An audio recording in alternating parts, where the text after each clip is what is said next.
Hey everybody, what's going on? Juan here, welcome back to the channel, and for this video, I want to talk about 5 of my favorite video game themed channels right here on YouTube. I got a bunch of channels that I'm subscribed to, and many of these are the reason that I was inspired to create my very own channel, because they're channels that I can relate to the person, what they talk about. I like their formatting, so I would love to get your feedback as to which are some of your favorite video game channels in the comment section below. So starting initially at number 5, this is maybe one of my favorite channels overall, but I'm putting it at number 5 because even though it's related to video games, it is inspired by video games and it launches into other topics, and that channel is Cloth Map. So for those who don't know, A Giant Bomb has an excellent website, and one of the people that was essential at Giant Bomb was Drew Scanlon. He was involved in the production side of things, but then he eventually ventured off, created a Patreon for this concept called Cloth Map, with the angle being that he was going to look at video games, but really try to delve into video game culture, the places that inspire video games, that inspire video game scenes. So I know that not everybody watching this video is from the United States, and you may be from somewhere like Brazil, which is actually one of the places that Drew has visited, as well as Ukraine. The average length for his videos are anywhere between 12 to 18 minutes, and I love it because they're essentially like mini documentaries. Because say he goes to somewhere like Brazil, you know, he actually develops multiple videos. One of them, it was about the Brazilian video game market, which I didn't really know too much about. You know, the fact that Sega games, you know, games for like the Genesis are still being produced as recently as these past couple of years, because video game consoles are very expensive in somewhere like Brazil. So he actually met with YouTubers, with content creators in Brazil, so he would learn, you know, what it's like to get games, how expensive they are, the video game conventions that they have. But it's really about the way that he presents these videos that keeps you glued to the screen, to the point that when the video ends, it's like, man, I want more. And he has a very active Patreon community, to which I'm proud to be a patron. You know, he's got exclusive videos, and he actually polls the Patreons as to where, you know, they think he should go next. So he went to Ukraine, which I mentioned. It's just incredible how he was inspired by video games, and he's like, man, I don't want you to just like know this from a video game. I want to travel to the place. So through the world of video games, you're tempted to travel and find out more details about the world. And if you have checked out his channel, definitely let me know what you think about it.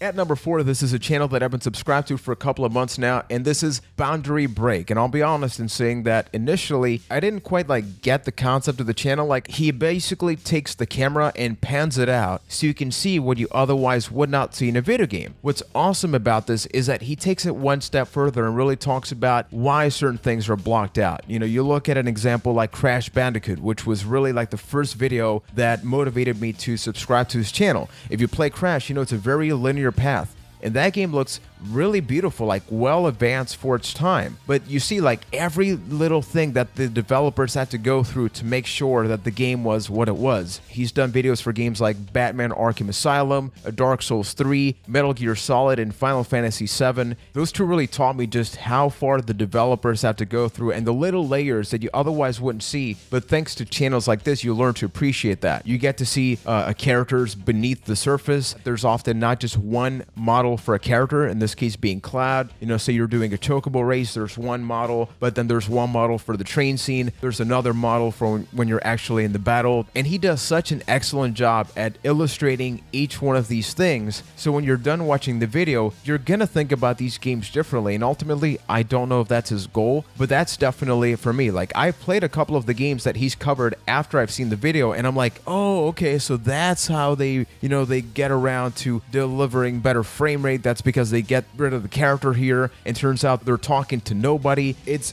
a little hard sometimes to explain, you know, when you're not like actually watching it. And that is why Boundary Break is a channel that everybody should check out if you care about video games, or you're interested in becoming a video game developer yourself. Like, I'm not, but it helps you appreciate just all the work that developers go through to deliver something that we absolutely love to play. And in case you're wondering, the average video length for his videos are between 11 to 13 minutes, so a little bit shorter than Cloth Map, but definitely something that you can get a very nice amount of content during that time. At number 3, this is another channel that I'm very proud to support on Patreon, and that is NitroRad. And this is a guy that covers games related to a platformer, so something like Mario and RPG Maker games, which obviously there's like thousands of them out there. But what I really like about his channel is that most recently he has been covering Mario games, but even he himself has expressed that his favorite thing in the channel is to cover those offshoot games, those games that don't necessarily get all the love. Games like Sphinx and the Cursed Mummy that recently got a re-release. So it's like a really nice way of saying, hey, do you like platformers like Banjo-Kazooie, like Mario? Why not check these games out? And he is incredibly well-spoken. I like that he's not super fast. Some of these YouTube channels, maybe you like them, but I don't like it when they speak so fast. It's like, oh my God, like explosions, you get text all over the screen. I don't like that. I like it when somebody's eloquent, clear, well-spoken, and they do an excellent job of helping you understand the mechanics of the video game. So if you do play that video game, you know what you're getting yourself into. One of the most recent examples is a game that Nicole has played.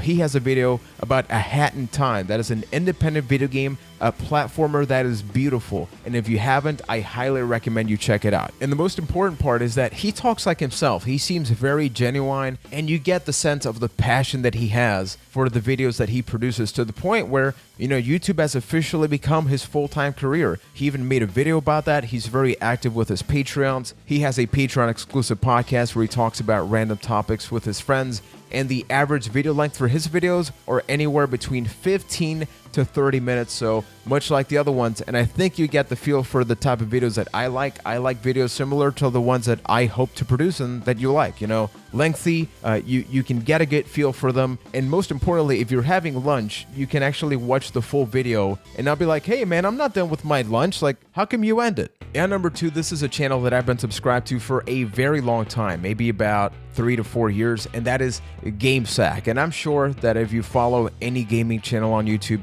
you've encountered them at some point or another. And Joe and Dave, they do lengthy videos that last anywhere between 25 to 30 minutes, and they do videos about specific, consoles, maybe a genre, their backlog games. I love how they don't just do a video about one game. They may review a console or like a handheld or something like that, but generally speaking, say they have a series like Left in Japan. That's a series where they showcase video games that never made their way to the US or Europe. Much like the title says, they didn't leave Japan. And they definitely care about the input that the community has, because that series already has 9 episodes. So they definitely take time to read the chat, to look at the reception for the videos. And if there's interest for another one, they definitely make another part. And the best thing, much like with NitroRad, these are ultimately just 2 guys just sitting down, being passionate about the games they love. They're just sitting in front of a green screen, and they try to give you a basic understanding of the mechanics of the games they're covering, because traditionally, these are games that not a lot of people played, right? But they do it in a simple way. They're not getting themselves overly complicated. Sometimes they try to do these skits at the end of the videos that are somewhat related to the topic they're talking about, and honestly, they're a little cringy, and I didn't get them at first, but that's part of it, right? Like, these are 2 genuine, real guys. They also do a couple of live streams, and they're themselves, and I love that, right? Because I think it's really easy to pick a video game if you're choosing and be like, oh man, I gotta sell this game. It's like, no, just be honest about it. You can love a game but then hate a component about it. And then the way that they trade back and forth, because it's not just one guy on the channel. With the GameStack, you get 2 different angles, or a lot of times it's like he'll cover video game A and Dave will cover video game B, so they're not overlapping each other. You get to see just 2 guys